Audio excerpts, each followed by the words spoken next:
What's going on, everybody? Welcome back to TTB Ravens Media, bringing you Ravens content every single day. If you want to see that daily Ravens content, make sure to hit the subscribe button down below and turn the notification bell on if you want to get notified every single time I upload a brand new video. Now, quick intro today. Make sure to go follow me on Twitter, TTB Ravens, or TTB_Ravens on Twitter. I'm going to be posting kind of like a trailer-like thing on my Twitter account for the second channel. So if you want to see that, make sure you go check it out. I'll put the second channel in the description if you want to go subscribe, see Joshua and I stream a little bit more, ask any questions over there, and then also just see some daily gaming videos, especially sports video games. Once the new Madden, once the new 2K drops, Joshua and I will be playing that all the time. So, but right now, it'll just be some random videos up until that point, just trying to get used to figuring out how to post and edit and things like that. But should be a lot of fun. Make sure to go sub over there.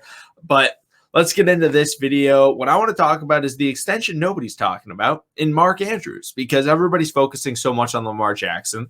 And, the issue is, it's not an issue, but Lamar Jackson is doing it by himself and there's no information getting leaked out. So we really don't know the kind of numbers that, he's working with.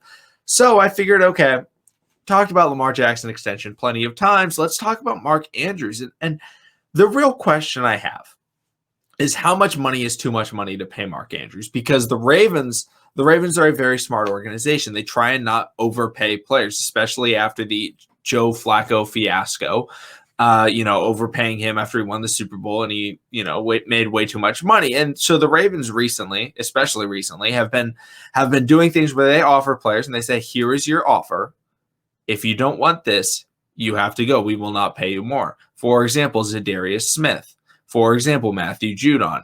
The Ravens made offers to them, or I guess I know they made offers to Zadarius Smith. I believe it was a $15 million deal, per year deal. Then it was reported that they made the same offer to Matthew Judon. But then if you remember the Matthew Judon, Jamison Hensley kind of beef when Jamison was like, I heard they offered you the same deal as they did Zadarius Smith, and Judon got all mad. But, reportedly, the Ravens offer players, and they say, this is what we're going to offer you. If you want more than that, go test free agency. And if nobody signs you, then you can come back and we will sign you, because the Ravens don't want to get into that situation where they have to overpay a player. So with Mark Andrews, how much is too much? What is going to be the number that the Ravens should offer? And so I have some other values. I'm going to go through the highest paid tight ends in the NFL currently, comparing them to Mark Andrews, because, if you think about it, Mark Andrews is an integral part of this team. The tight end position is maybe the most undervalued in the NFL. Let's go through the last 5 Super Bowls, okay? Last 5 Super Bowls. Let's look at the tight ends that played in that game. Last year, Rob Gronkowski, arguably the greatest tight end of all time. Travis Kelce, arguably the best pass-catching tight end of all time. Year before that, you got Travis Kelce, once again, arguably the best pass-catching tight end of all time. George Kittle, in my opinion, the best tight end in the NFL because of how great of a blocker he is. Year before that, Rob Gronkowski. And then it wasn't one individual tight end. It was Gerald Everett and Tyler Higbee for Los Angeles, but that was a very solid duo. That is a good tight end core. It wasn't, some scrub but it wasn't some superstar, but it's still good. The tight end position was still valued by the Rams that year. Year before that, Zach Ertz and Gronk. Year before that, Gronk and Austin Hooper. And then, unfortunately, the Denver Broncos ruined the streak, and they didn't have a good tight end. But the Panthers had Greg Olsen. You go back in almost every Super Bowl, you look at when the Ravens have had success. Who were their tight ends? Oh, Dennis Pitta and Shannon Sharp. I guess they're both okay. So overall, the tight end position is a position that has been associated with winning. The best tight ends in the NFL have gotten a lot farther than the best wide receivers in the NFL, if you really think about it. And that's not to say, you have to get tight end over a wide receiver. I'm just saying that tight ends are important. And the Ravens seemingly they've been focusing a lot on the wide receiver position, drafting Rashad Bateman, really drafting like 2 or 3 wide receivers every single draft for the last 3 years. And, this year, obviously, Tyler Wallace and Rashad Bateman. Last year, Duvernay and Prochet. Obviously, we have Hollywood Brown. We signed Sammy Watkins. Not a lot was done with the tight end core. A lot of Ravens fans wanted the Ravens to go after players in the draft, but they didn't, mostly because the Ravens believe in not only Nick Boyle, but also Mark Andrews. And so I'm assuming that they're going to offer Mark Andrews an extension, But now let's look at the top 10 highest paid tight ends in the NFL. And when I say them, I'll kind of give my thoughts on them compared to Mark Andrews and whether or not I think Mark Andrews is better, because, that's an important thing. If somebody's better than you, they should get paid more, or if they're more valuable. So number one highest paid tight end, this is from AZ Central. I'm assuming it's correct. It says the source is overthecap.com, which is a very reliable source. But number one is George Kittle at $15 million. I'm going to say George Kittle is a better tight end than Mark Andrews, and he's more valuable to his team. It's two things right there. Kyle Shanahan's almost entire system is built off of the dynamic duality of George Kittle, and his ability to block, and that allows Kyle Shanahan to design great run schemes, and then to allow George Kittle to sneak out and get some big yards. So I don't think Mark Andrews should get more than George Kittle, $15 million. Next guy is Travis Kelce. I think Travis Kelce does everything Mark Andrews does. He just does it a little bit better. He's able to find the soft spot of the zone. He's got better hands than Mark Andrews. Not to say that Mark Andrews couldn't get to that level. He's definitely a lot younger than Travis Kelce. But, at $14.3 million, Travis Kelce, very massive part of the Kansas City offense. I would say him and Tyreek Hill are probably tied for the weapons. Obviously, Mahomes is a big part, but the whole passing scheme is reliant on Travis Kelce being able to get open in the soft spots of zones, and then Tyreek Hill being able to take the top off the defense, and that just puts every defense in a very difficult situation, which is why the Chiefs are so hard to defend. So Mark Andrews shouldn't get paid more than Travis Kelce. The next guy. Actually, it's the next two guys. They're paid the same amount of money. They play for the same team. They were both signed this offseason.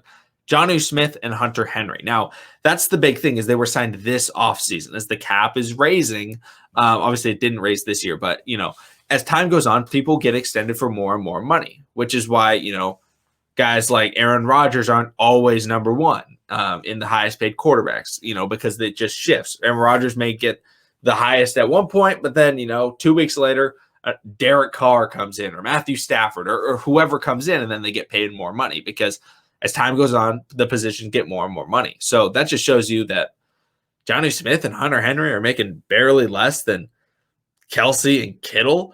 But overall, I would say Mark Andrews is definitely a better tight end than both of those players. Hunter Henry is good. I do like Hunter Henry. However, he has an injury history. He's unreliable and trying to get him to play games. So when you look at Mark Andrews, he plays. So that's just another asset that he has over Hunter Henry. Jonnu Smith is a touchdown magnet. However, that was in Tennessee when, everybody at the goal line was just selling out to stop Derrick Henry, and he was able to sneak in the back of the end zone, get a couple touchdowns. But I don't know. I think they're both overpaid. I don't think that $12.5 million is worth it for them. Next guy is Austin Hooper at $10.5 million for Cleveland. That was 2 years ago, or last season's off season, where he got that extension, and it was the biggest, most expensive tight end contract ever. I think most Ravens fans would agree when I say that Austin Hooper is not as good as Mark Andrews, and Cleveland doesn't even have as much of a need for him, because they also have David Njoku. So overall, I think that Mark Andrews should be getting more money than Austin Hooper. Then I'll go through quickly the names below that list. Zach Ertz, $8.5 million. Zach Ertz isn't the guy he used to be. Rob Gronkowski, $8 million. I think that's about fair for Gronk at his age. He's not able to play a lot. However, in the playoffs, he's very good. Jimmy Graham, $8 million, definitely overpaid. Darren Waller, $7.5 million, incredibly underpaid.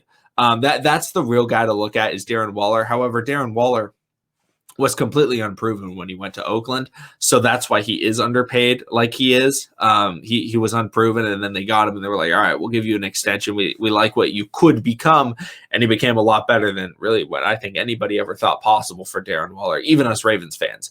So you look at it, and you say, okay, I think that Mark Andrews should definitely be paid over the $10 million that's his worth. His worth is definitely in that, I would say, $13 million range, which would be a little bit less than Travis Kelce and George Kittle, but it would be more than everybody else. And I think that is relatively worth it based on the contract situations the other players are in. Statistically, you look at Mark Andrews, and He doesn't get as many targets because the Ravens don't run pass the ball as much. He was ninth in targets last year, but yardage wise, he was ninth in yardage, or I'm sorry, he was ninth in receptions.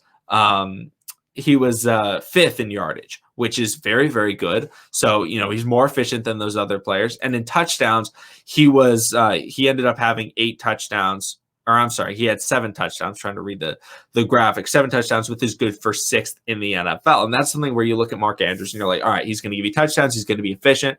And he's going to get, he's going to do what he can with the limited targets that he's able to get in the Ravens run heavy offense. So I think $13 million is probably what he's worth. Now, Mark Andrews could look at it and say he wants $15 million because he wants to set the standard at the tight end position. I don't think the Ravens would pay anything more than $15 million. However, I would expect Mark Andrews to ask for more than $15 million because Austin Hooper set the new tight end standard. And if Austin Hooper can set it, Mark Andrews can set it. So he may ask for a lot of money. My hope is that the Ravens get him for around $13 million or less. I think it would be a fantastic deal, beneficial for Mark Andrews. I think he'd be getting good value, and I think it'd be helping the Ravens in a relatively cheap deal for the tight end because it's such an important position, especially when it comes to winning. But let me know in the comment section down below what you guys think that Mark Andrews should get paid, how much he should ask for. I think it should be $13 million, heavily guaranteed, maybe a 4-year, $13 million a year deal, maybe almost 100% guaranteed. I think could be something that the Ravens try and offer him.